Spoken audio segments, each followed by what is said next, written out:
nè lu nành nè chinh ca chia nhỏ hậu lu chia để bóng trả đi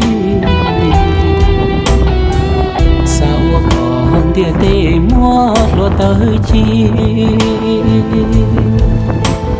thảo cái cô trò tao là nhà y lên trồng cho liệt vô lại thiệt sao kể lúc nhà hàng lên địa tê nào mày chỉ mua trắng tiền giờ ta lò chính cho lâuอยู่ตัวแข็งsao thảo cáiอยู่เทียya tụ mỏ y lên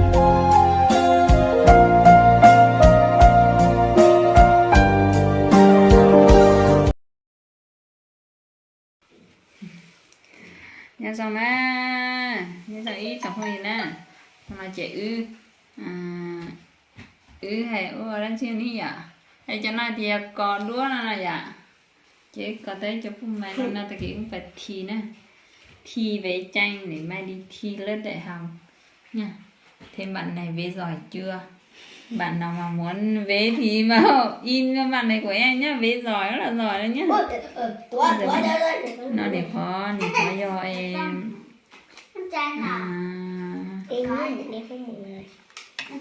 Cho tôi khỏi mờ thế nè, nét mờ.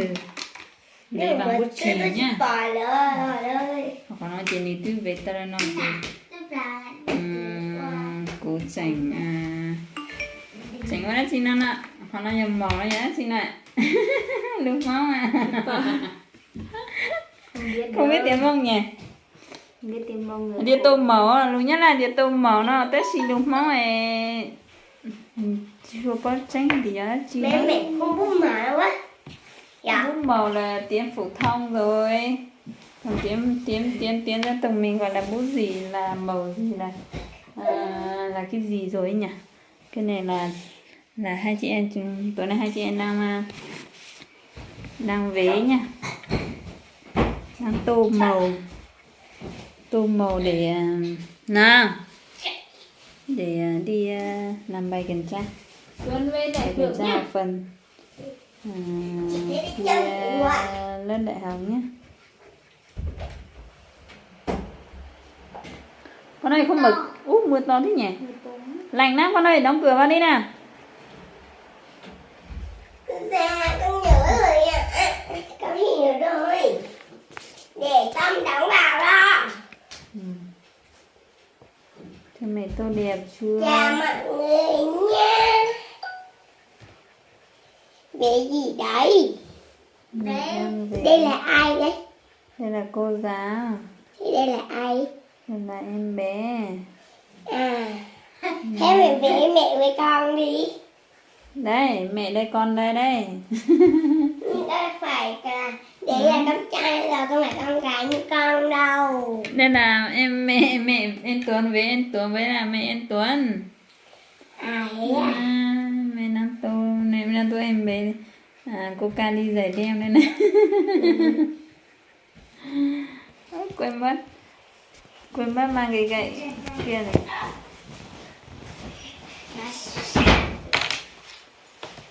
Nào, nguyên liệu số giải của tôi cho nó chỉ dần đỡ thiết tụi nó thiết làm bút chỉ đây là nhà bút màu nữa nha. Em mở cái này cho chị đi nào, hai cái mặt này nè, không làm thế để mẹ làm cam mở cái này cho chị.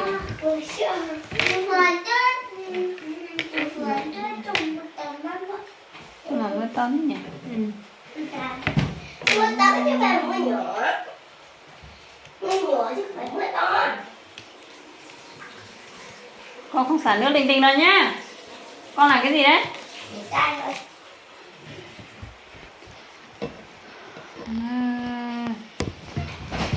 Thì chịu nó xin cho xin dân can tuổi gậy nữa chị.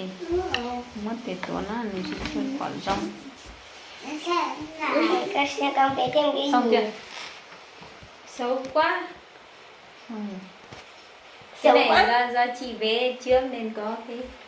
Chị quên mất bảo em vẽ ra đằng này một tí cũng được mà. Nha. Nó đang đi cùng hướng mà. Hướng cũng được. Nhưng mà cái đứa này nó ổn không? Không thì em vẽ lại. ổn mà. Đây đây này, soi ra đây, soi này. Soi chéo ra đây này. Chào mọi người nha. Đây là ảnh nè. Đây này, đây là cái nếp mà chưa tô màu nó hơi mờ nha. Nhìn được Mời mời nè mọi người. Tí nữa tô được đều sẽ cho mọi người xem nhá. Bạn sẽ được thật là tài giỏi, khéo léo luôn đấy nhá. Tớ thì tớ không biết vẽ đâu, tớ chỉ biết tô màu đây thôi. Đây này. Tô màu Cô ca rất ca là tôi đẹp nhé đây này. ca. Không, Xong chưa? cái nào mà chị cảm thấy nó chưa tròn là chưa vuông thì chị chỉnh lại một ít này. Nhiều lại một chút. Ơi. Thôi mẹ đang bận lắm rồi.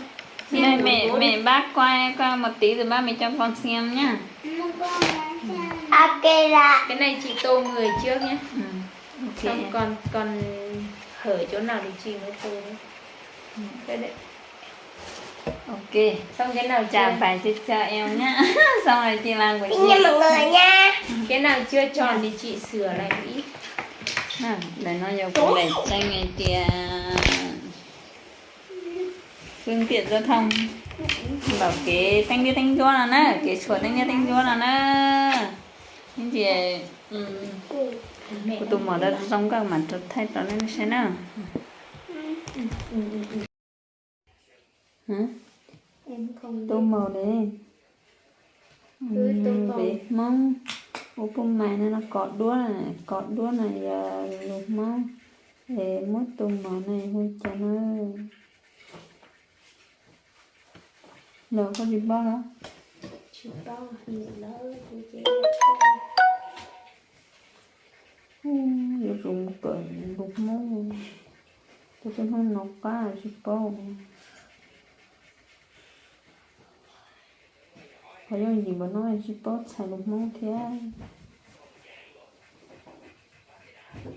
Thì có đũa mà mỏ đi nói hay tiệt quá chi nó nè vào đây nó có đũa đi này trong một trong một shit trong một thì nó đại học nè thì giờ lục mong hay cha chụp bao thiếu nên thì bao chụp bao comment cho nó rồi thế nào thì tôm màu nó này vậy tôm màu em này giờ hay lục mong cha nó ní chặt sao chỉ tao đi rồi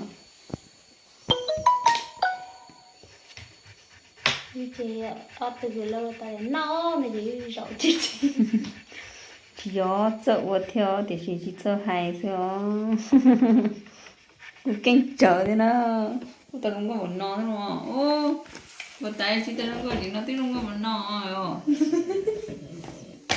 thấy của tự tao đẹp đây lên tay là phải đẹp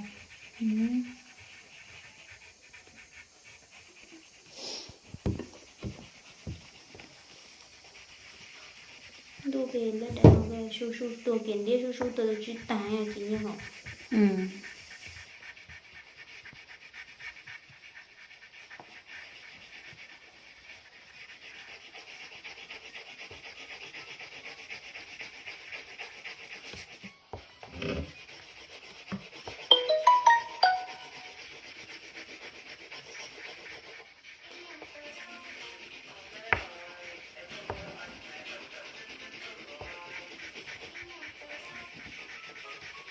tôi cho huyền rùi kiến đi mà chỉ này kiến lo chỉ lo là gì bao gì họ từ từ kiến lo chỉ lo là gì bao tôi mở nhỏ cho bác là Tuấn ơi cái tuổi thơ mình kiến đi từ chỉ kiến đi mỗi siêu khó làm sự lắm nữa đây mấy thằng họ dốt thì nó toàn được đi làm trước mà đây về một phát là được việc làm sao thì tiêu mất thì ta đi lộ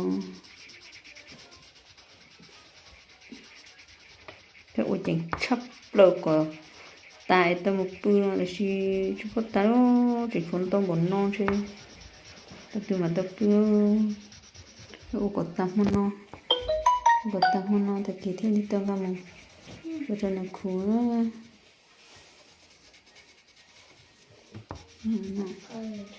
chỉ mới play nhựa mà uốn đã nhựa thì tao phải tròn Không không. kinh tiền nếu cái kinh thì ôn rong con chơi mình nhỏ nhóc ra nhóc ba để nó tụi mình nhỏ nó tiền mình nhóc cái kinh nhẹ theo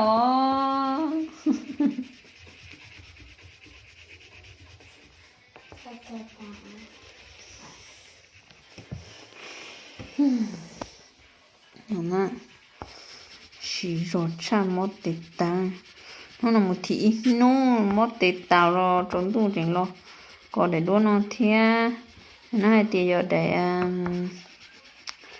cái sĩ chùa tận trong mà chùa một để tên đua tên chùa nó nè cái chùa một tên chùa có để đua này cái chùa một tên chùa nó nữa xin cho con xin cho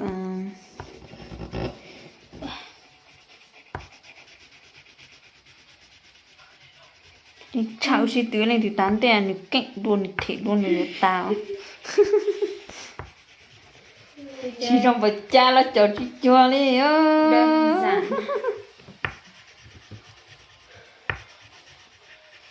chị tính theo bữa giờ tôi sửa xin lỗi đơn giản trong các loại đơn giản nhất chị trong vẫn lo là được ta đi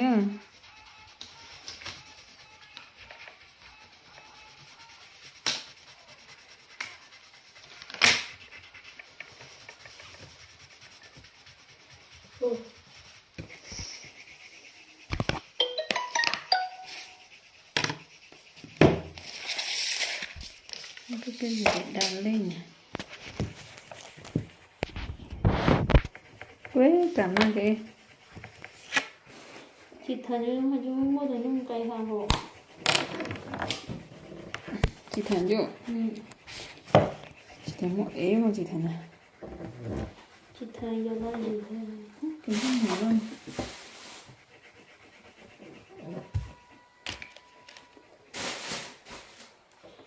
cái gì anh chuyên này tôi hỗ trợ tôi trước tí bây giờ bây giờ biết được đơn xin được rồi nhưng mà họ phải chờ được làm về nhà xong họ xuống nhận thu họ mới cho tiền thế của quan đoàn công đoàn à công đoàn cho à không được nhận tính nhưng chị Huyền là bạn của em vội làm có rồi đấy mới là danh sách để em đã làm nhà chưa kịp xin thì mình đã làm được không xin được hết làm hôm nào mà họ có thì bảo cho chị nhé nha bảo cho chị một số đi khám Hà Nội nhé bây giờ đang có cũng đi khám ấy hả nhưng mà họ khám vậy em phải em đi đăng ký thứ 3 tuần sau tổng kết xong thứ 4 làm gì thì em nó để thay nó ít số thả thắn à mà chị cho lên TV đấy đâu mà thả đôi giả suy từ sẽ lên tiếng nhanh xong chị tải cái lọc âm thanh ấy cái lọc đường môi không nhưng mà nó ví dụ như mình cho từng đoạn thì được còn mình cho hàng một video thì không được mình tắt là tắt cả cái video đấy luôn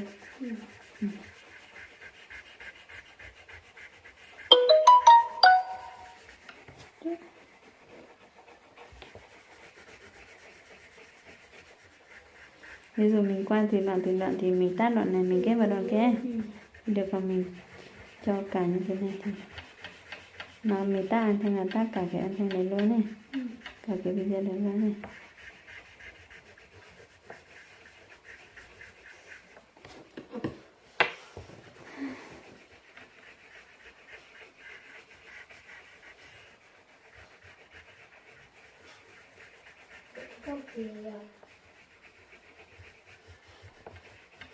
con này con ngủ đi, ngày mai mẹ gọi con không muốn dậy nữa đấy.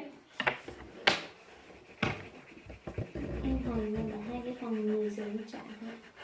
Em bảo Nhưng mà em hỏi số kia. bác kia bảo sao? Được, 10 giờ mới trả. Em ngày mai em đi thi thì còn hai đứa nữa. Thì em kia làm khác.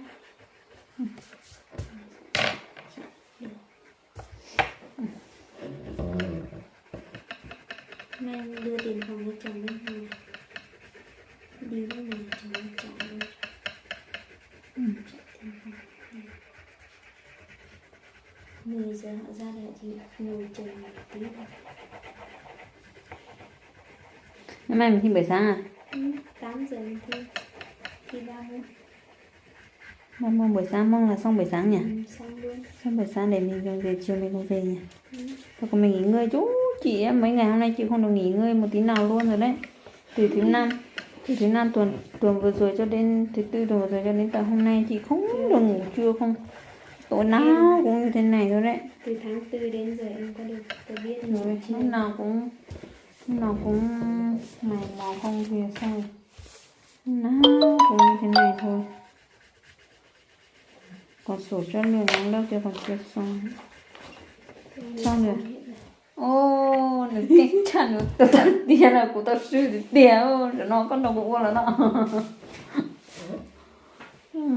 Cái này nè. Một tả ô sư chứ.